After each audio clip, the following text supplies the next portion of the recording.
星期一美市嗰度嗰個黃金呢，跌咗好多，大過2個點。嗰個漲勢究竟會唔會持續呢？又係咩原因呢？原因以我揾到呢就有6個，所以呢段視頻呢比較長一啲，希望大家可以耐性咁睇完呢6個原因。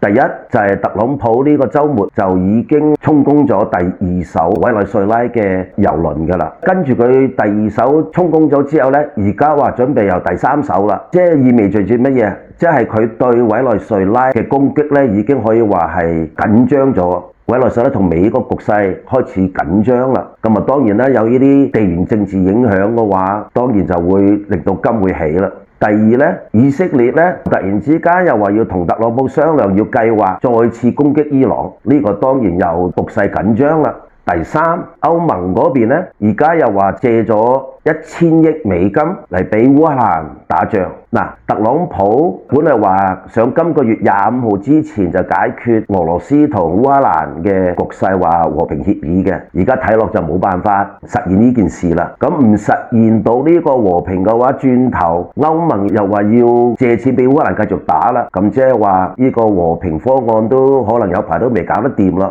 局勢又係緊張啦。第四呢，美聯儲個 Myron 嗰個委員出嚟又講啦，如果美國唔減息嘅話呢，美國可能會進入衰退。呢一個出咗嚟之後呢，個反應就係話可能美聯儲就會降息啦。咁如果降息嘅話，即係美元又會跌，咁啊金又起啦。第5啦，比較重要嘅一點啦，日本財政部嗰度出嚟講嘢呢，就係話因為日本嗰個日元啊一路貶值，對美金嚟講去到1蚊美金到157日元，所以呢，佢哋已經出嚟宣布有機會去干擾呢個市場。換句説話嚟講，佢會點啊？要支撐翻嗰個日元。咁你話日本唔係話啱啱先起咗息嘅咩？點解日元又繼續咁貶值啊？因為呢，佢就算起咗息之後呢，日本個通貨膨脹都係高企，而且呢，佢哋為咗推進經濟呢，可能又要大量咁借錢。但係佢再咁樣貶值，就令到個日元真係通貨膨脹更加犀利啦。咁所以呢，佢已經出嚟講呢，就話有可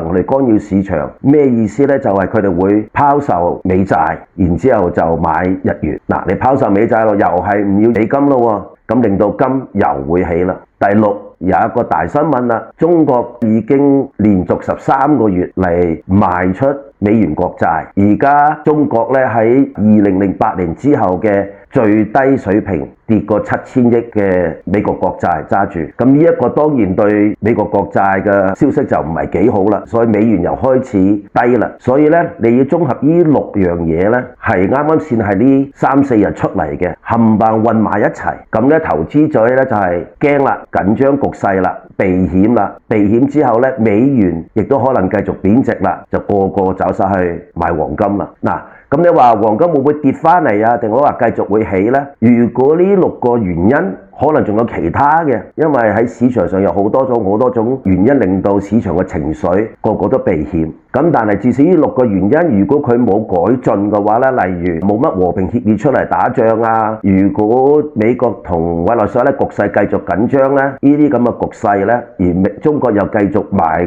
美國國債嘅話呢，金會可能真係會繼續起。咁你話會唔會跌翻嚟啊？咁咪睇翻呢6個原因啦。如果呢6個原因係好轉嘅話呢，當然金會落翻嚟，亦都唔出奇嘅。所以大家要留意最新嘅啲消息，關於呢啲嘅政治因素啊、金融嘅消息啦。關注我投資理財不迷路。大家好，我係詹教授。